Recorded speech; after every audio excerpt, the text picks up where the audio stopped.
Magandang araw po mga boss at welcome back po dito sa ating YouTube channel. Sa video ito ay meron na po akong i-share po sa inyo itong ginagawa po natin na workboat. Itong bangka na po ito ay ano siya, guide lang po para sa ginagawa naming dredging equipment. Doon sa mayroon pa tong medyo malaki na bangka na lalagyan ng dredging equipment at saka yung mga hukay na mga dumi or mga putik na nasa ilang dagat ay doon ikakarga mga boss, kasi itatapat po yan sa malayo. Yung dredging equipment mga boss ay ano siya, yung equipment po siya na taga-hukay ng dito sa port area na sa dagat sa ilalim para maging malalim po yung dagat, para yung mga barko na medyo malaki ay medyo makadaong na po siya at hindi na po siya sumasayad mga boss. Itong guide na bangka ay 2 piraso po siya, tapos kailangan po siya i-assemble para gawing isa, kasi isa lang po yung kanyang cabin para sa operator at saka yung kanyang control at saka isa lang po siya. Yan po, makikita po natin na 2 piraso po siya. Pero yung magtatrabaho po dyan ay yung mga Chinese, kasi sa kanila po binili namin yung mga equipment na yan mga boss. Pero bago po yan. Yan po yung kanyang cabin mga boss. Doon po niya ano yung mag-ooperate. Yan po yung manubela niya. Yan yung mag-control mga boss.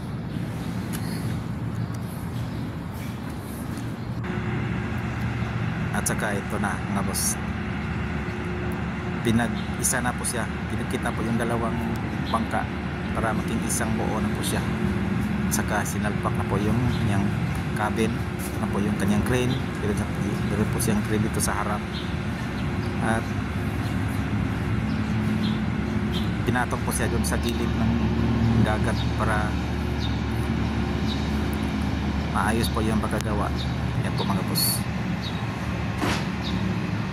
Meron po siyang, bukod sa kanyang pinaka-engine na nagdadala sa kanyang navigation, ay meron pa po siyang generator mga boss, yung nagdadrive po sa kanyang mga control, yung aircon na sa cabin at saka yung lahat na ng ilaw mga boss. Yan po, may aircon po yung kanyang kabina. Yan mga boss. Tapos na po yan yung symbol mga boss, at kulang na po yan na testing doon sa dagat. Testing kung wala bang problema or di pa yan lulubog. Ayan, kaya testingan po natin naman mga boss na maya lang. Saka yan o, 2 po yung kanyang LC, yung kanyang saka yung kanyang navigation na control, 2 po mga boss. Kasi 2 bangka po yan, pero isa lang po yung cabin kasi didikit lang po siya para maging malapad po mga boss. Yan po sa malayo ay ayan, yan po yung kanyang itsura mga boss. Yan, tingnan ko lang ang papadrive para wala lang kasi magawa mga boss. Mamaya ay ilagay na po natin yan sa dagat para matesting na po mga boss. Yan po, at tinisting na po mga boss yung mga kasama ko ay nagpicture. Yan pa pala yung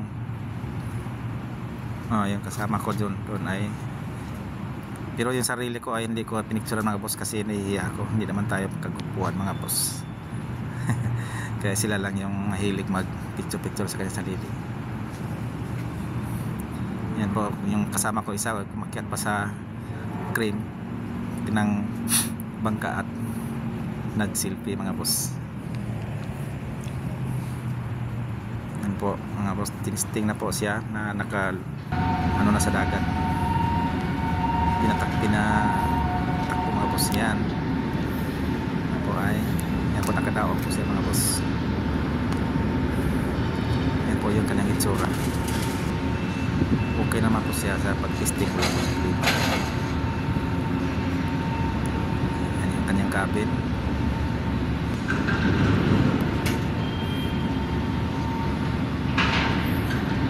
Maliit lang po siya mga boss kasi ano lang siya, guide lang po siya mga boss sa malaking, medyo malaki na barko para sa dredging equipment.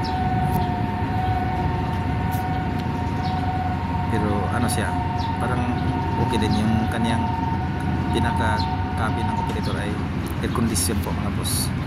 Yan po, mayroon siya generator, malaki din para sa kanyang mga control. Yan po yung kanyang parang manobela mga boss.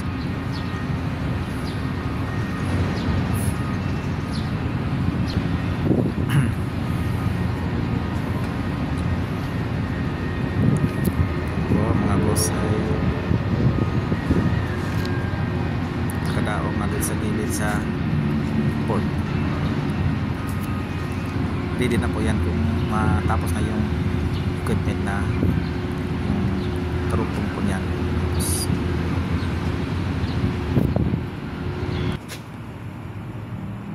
Kasi meron po yung karugtong na equipment. Saka ito na lang po. Salamat.